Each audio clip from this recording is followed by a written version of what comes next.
नमस्कार.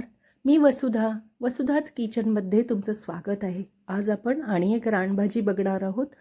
ही आहे एक पानाची रानभाजी. ही भाजी अशी दिसते. ह्या भाजीला म्हणजे एकच पान असतं, म्हणजे झाडाला जे असतं ते एकच पान असतं.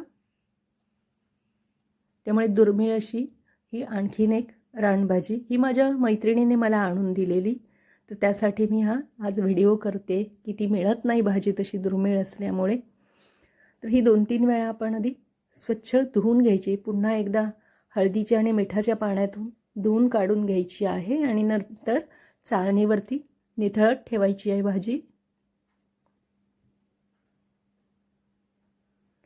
त्याच्यामध्ये काही जर पानं खराब असतील तर ती काढून टाकायची आहेत आधी आणि स्वच्छ धुवून घ्यायची आहेत. नंतर भाजी निथळल्यानंतर ही भाजी अशी चिरून घ्यायची आहे बारीक.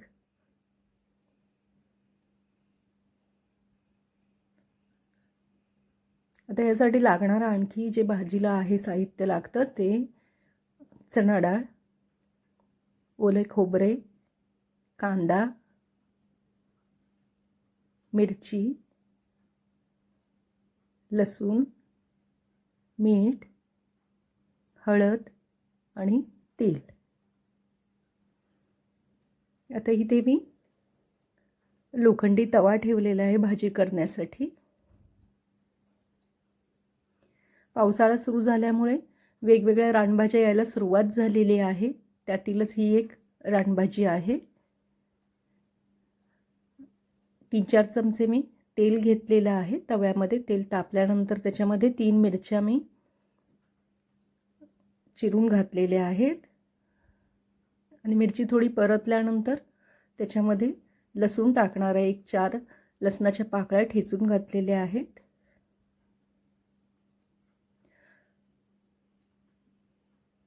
लसूण आणि मिरची थोडीशी परतल्यानंतर त्याच्यामध्ये मग कांदा घालायचा आहे.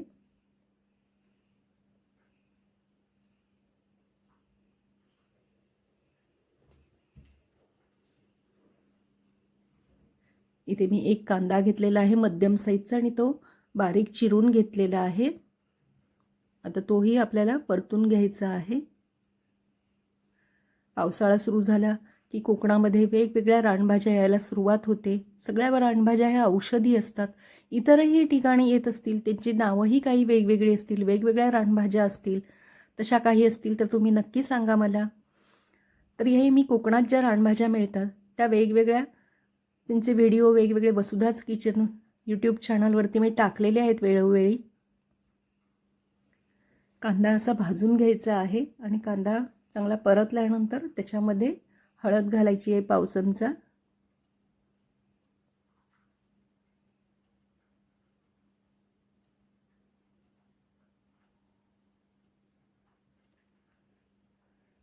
त्या वेगवेगळ्या ज्या रानभाज्या असतात त्या वेगवेगळे असे त्याच्यात औषधी गुण असतात. त्यासाठी ह्या रानभाज्या निदान एकदा तरी आपण ती रानभाजी खाल्ली पाहिजे.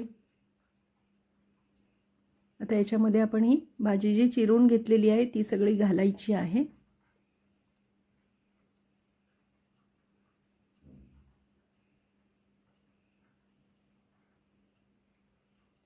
ही एक पानाची भाजी, ही दुर्मिळ रानभाजी आहे, पण मिळाली तर नक्की करून बघा.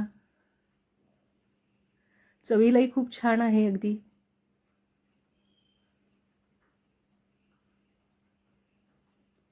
आणि ही भाजी परतून घ्यायची आहे आधी.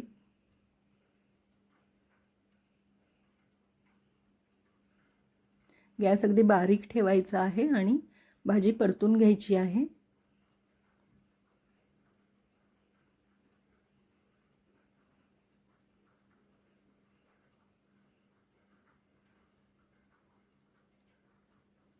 आणि त्याला जरा आपल्याला मीठ टाकून थोडीशी शिजवून घ्यायची आहे आधी भाजी.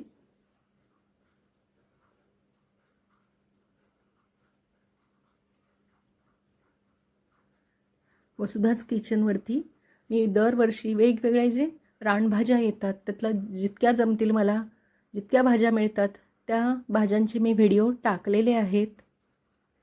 आता याला 5 मिनिट झाकण ठेवून वाफ देऊन घ्यायची आहे भाजीला.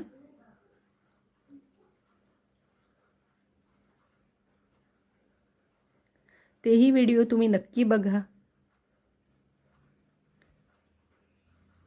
आता याच्यामध्ये इथे मी चणा डाळ घेतलेली आहे, ती शिजवून घेतलेली आहे, ती घालायची.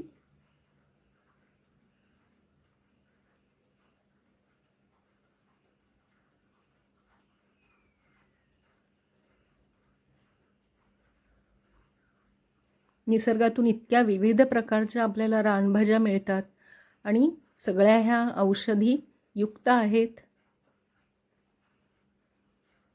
आता हे पुन्हा 2 मिनिट झाकण ठेवून जरा वाफ देऊन घ्यायची डाळ घातल्यानंतर आणि पुन्हा झाकण उघडून त्याच्यामध्ये ओलं खोबरं घालायचं आहे.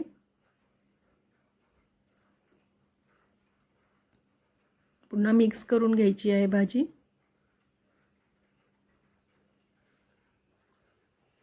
भाकरीबरोबर खूप सुंदर लागते भाजी ही. त्यामुळे जर तुम्हाला ही भाजी मिळाली तर नक्की करून बघा.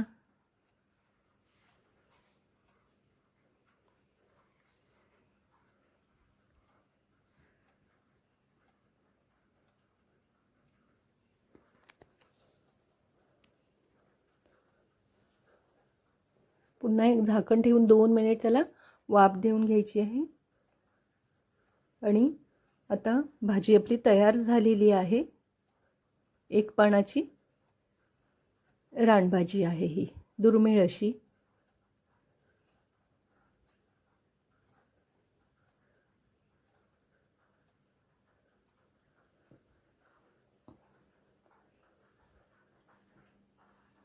तर पावसाळ्यात येणाऱ्या विविध रानभाज्यांपैकीच ही एक पानाची रानभाजी आहे.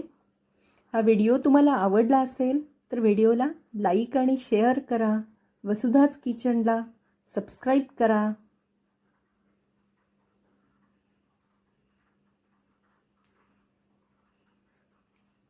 आणि ह्या भाजीची टेस्ट खूप सुंदर आहे. भाकरीबरोबर तर ही खूपच छान लागते. नक्की करून बघा, आवडेल तुम्हाला.